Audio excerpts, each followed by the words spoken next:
mamimiss ka ng ex mo na lalaki kapag ganitong reply ang isend mo sa kanya.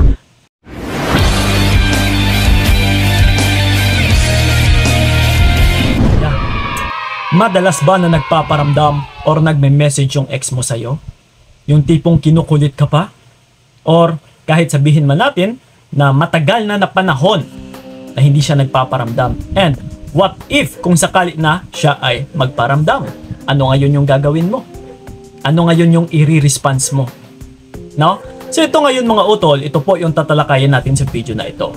So paano ngayon kung sakali na mag-message yung ex mo na lalaki sa'yo na came out from nowhere, na parang hindi mo inaasahan? So ano ngayon yung i-response natin? Ano nga ba yung i-reply natin? So sa pamamagitan ng kahit through chats man or text message man ito, or kung ano man na applications yung gamit ninyo, kung saan man siya nagre-reach out. So regardless na po, no, kahit ano pa yan, basta marunong ka lang mag-reply. Kung sakali na mag-message man yung partner mo or ng ex mo, I mean, na bigla na lang nangamusta, no, kasi ito talaga yung kadalasan or yung pinakaunang message na matatanggap mo sa ex mo. Uy, kamusta? Or di kaya bigla na lang magme-message sa mga stories mo or sa mga pinopost mo.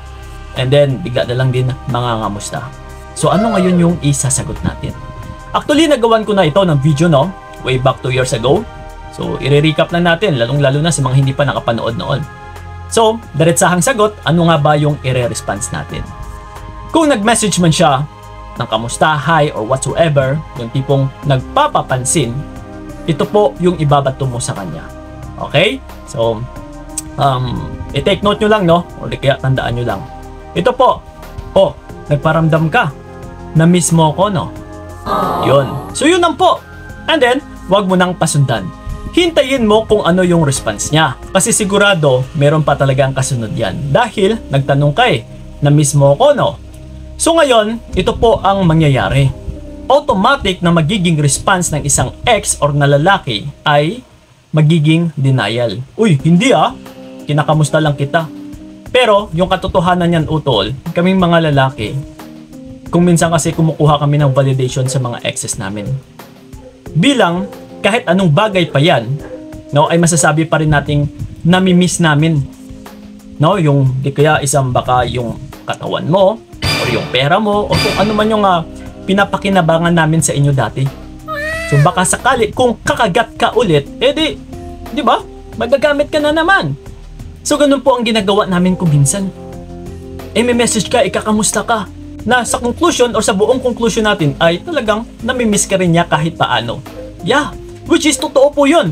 But, i-deny niya po yun, utol. Huy, hindi kinakamusta lang kita. So, yun na nga, ito. Kung ito po yung isasagot niya sa inyo, ito rin po yung kasunod na i-response mo sa kanya. No, di ba? Nagiging denial siya. Or kahit sabihin man natin na nami-miss ka niya, pareho lang din yung isasagot natin. Na-miss ka man niya o hindi, or nagiging denial man siya, ito po yung kasunod mo pa na ibabato sa kanya. Walang iba kundi, joke lang. Sorry, busy ako ngayon. No? Nasa bakasyon kami ng family. Huwag mong pasundan ng nasa bakasyon kami ng family ko, kundi ng family. Bigyan mo siya ng curiosity kung sinong family ang kasama mo. No? Kasi mapapaisip talaga siya na family mo or baka family ng bagong lalaki mo. Yes, utol. So, dito talaga siya mapapa-question sa sarili niya rin. So, yun po. And kung nasabi mo kasi na nasa bakasyon kami, no? Siyempre, mapapaisip talaga siya na, uy, nasa bakasyon? Dati ginagawa namin ito, na kung sana ako yung kasama neto ngayon. No? And talagang marereminis niya kung ano man yung mga pinagsamahan or mga gimmick or lakad man ninyo dati kung saan man kayo nagbabakasyon din. Kasi kung ano yung mga binitawan mong response sa kanya, ayun at yun din talaga yung maaalala niya. So yun po, pero no, hindi na siya yung kasama mo ngayon. So talagang may panghihinayang siyang mararamdaman dito na mas lalo kanyang mamimiss. So pero hindi pa tapos doon. No? After mong sinabi na nasa bakasyon kami ng family. Okay? Pasundan mo ng anong balita sa'yo. Okay? Bakit merong ganito? Dahil pinapahiwatig natin ito, utol, na hindi ka na rin talaga nakikibalita pa sa kanya. Kumbaga pa, hindi mo na siya pinapakialaman. Kumbaga pa, nagfo-focus ka na sa sarili mo, wala ka nang pakialam sa kanya, or hindi ka na rin talaga nakikibalita sa circle of friends or whatsoever. Hindi mo na siya ini-stalk, no? Kasi nagtanong ka na ano na yung balita sa'yo. So, yun po ang pinapahiwatig nun. So, kung yun po ang ibabato mo sa ex mo na lalaki, ay mas lalo siyang mapapaisip na, naku, hindi niya malang pala na ako iniisip. No? Hindi niya na pala ako ini-stalk. Wala na malang, hindi na siya nakikibalita talaga sa akin. So, wala. So, mas lalo ka talaga niyang mamimiss. Kasi, kung ma-pride mo yung partner mo dati, ay pwede natin niyang matapyas or pwede natin niyang masusupalpal. No? Sa pamamagitan talaga na kaya mo siyang kalimutan. So, like I said, balikan natin yung sinabi ko kanina, no? Na sinabi ng ex mo na, uy, parang hindi niya na ako maiisip, hindi niya na pala ako naiisip, hindi niya na pala ako naaalala. At nagtatanong pa siya kung ano yung balita.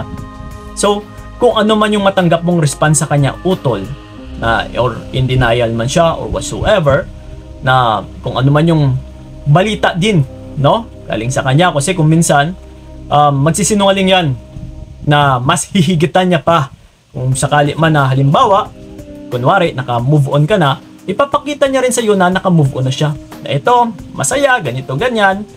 Ang kasunod mong gagawin, utol, ay huwag ka nang mag-reply. I-scene mode mo lang and then tapos. Hayaan mo na, utol, na kung sakali pagdating ng araw, magme-message na naman ito sa iyo. So ang gagawin natin ay huwag na natin kibuin. Hayaan na natin.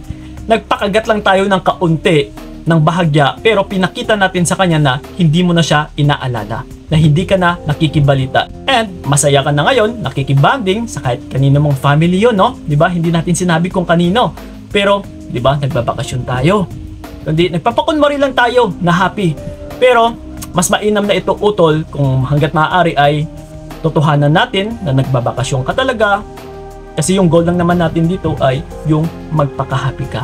Ipakita mo sa ex mo na happy ka na. Kasi mas lalo ka talaga niyang maaalala at saka mamimiss pa. Okay? So yun lang po ang tanging sikreto kung paano, kung ano yung i-response ninyo sa mga ex ninyo na panay pang kumukuha ng atensyon ninyo or panay pang nagpapapansin sa inyo. Copy?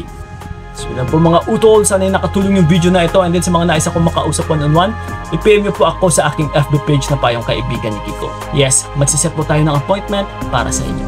So yun lang po ha, maraming salamat. So ingat kayo, God bless and babu! Tanging nalaman mo sa iba na ako masaya, wag mo na kung guluhin, hayaan mo na lang siguro. Masabuti ng matuto dahil isang bangungot sa akin ang naranasan ko sa piling.